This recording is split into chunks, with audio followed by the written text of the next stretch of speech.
You know the answer. There is disparity because those who have don't care about those who don't have. It's very simple. Those who have want to take more and more, those who don't have just don't have.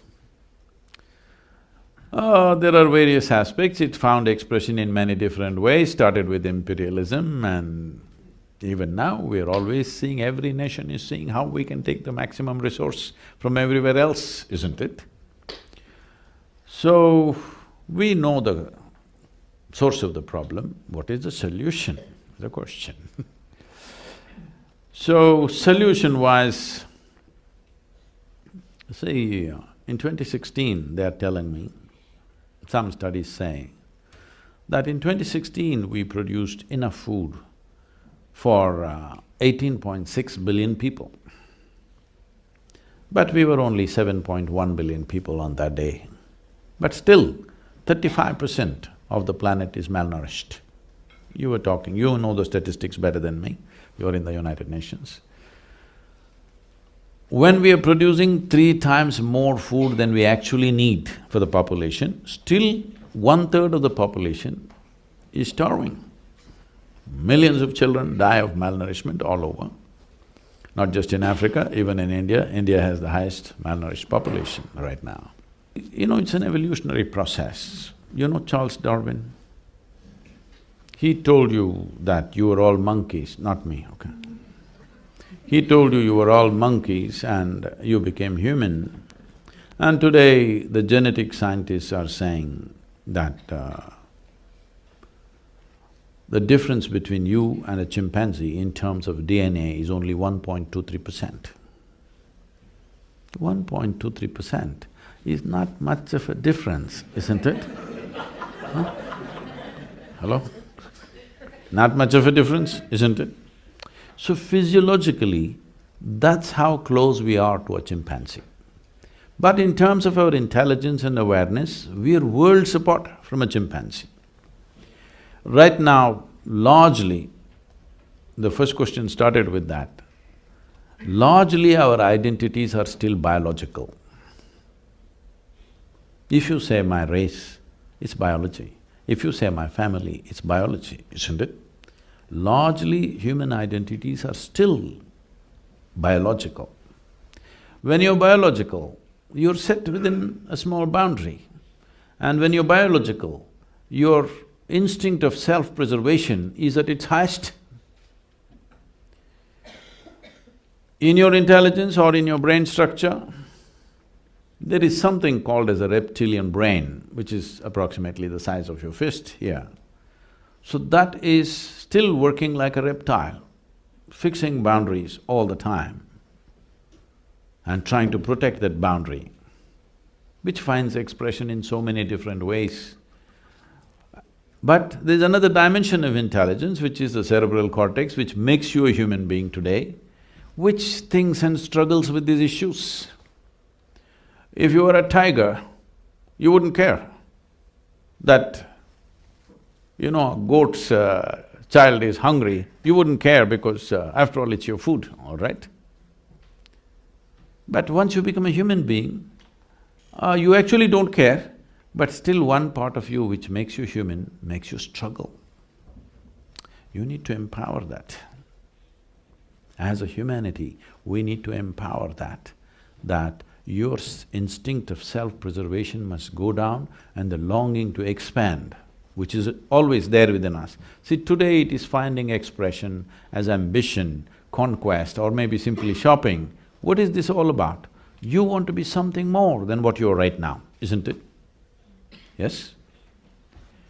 Now the question is, if you become something more today, tomorrow are you fully settled?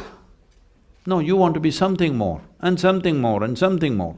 So you seem to be going towards some kind of goal in installments. I'm asking you right now, how much more will settle you for good? What do you think? How much more?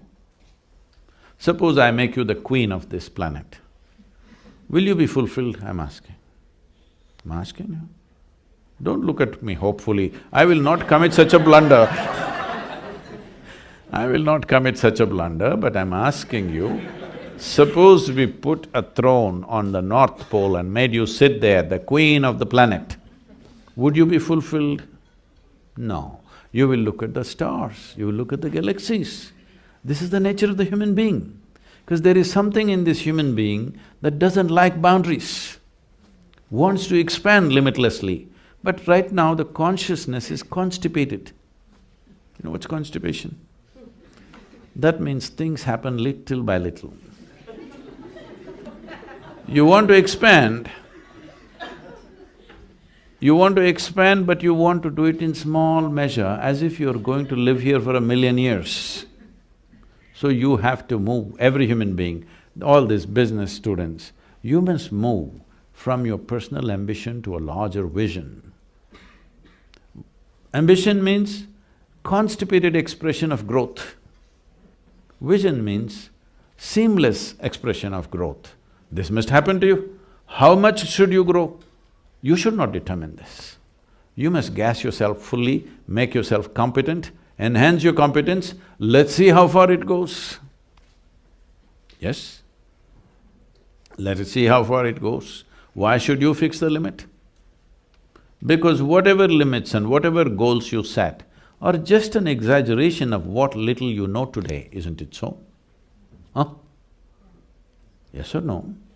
Today what little you know, you're exaggerating it and thinking this is ambition. No, this is constipation.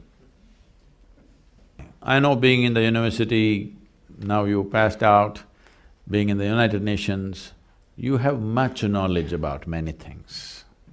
But all your knowledge, even if you have studied the libraries on this planet, all your knowledge is a minuscule compared to what this cosmic space is, isn't it? If you identify with this minuscule knowledge that you have, you will become a minuscule. Because you're such a minuscule, endlessly you will feel insecure about anything and everything that's happening to you. See, he lives in Brooklyn, still nobody stabbed him. What are you insecure about? In yoga, we have another system. We call this the intelligence of ignorance. We always identify with our ignorance because our knowledge is so small. Our ignorance is boundless. Yes or no? Huh? What we do not know is boundless, isn't it? What we know is so little. So you identify with what you do not know, then your life will expand rapidly. Your intelligence will stay alert through your life. If you identify with knowledge, your intelligence will sleep and you'll make a fool of yourself with a big degree. Yes, it's very important. If your human intelligence is on, it is very natural to be inclusive. If your reptilian brain is on, it is very natural to be exclusive, to put up walls. So as a human society, as nations, we have put up walls and walls and walls for everything, isn't it? The very damn marketplace is a big wall, it's a Wall Street, all right. The markets are controlled so that everybody does not thrive. Yes or no? Markets are controlled, industry is controlled so that everybody does not thrive. Anyway, you didn't ask me what happened to this food that we grow for 18.6 billion people. You must find out, you're in the UN. You must find out, all of you must find out why we produce food 3 times than what we need and still 1/3 of the humanity is starving. Why? Shouldn't your humanity want to find out?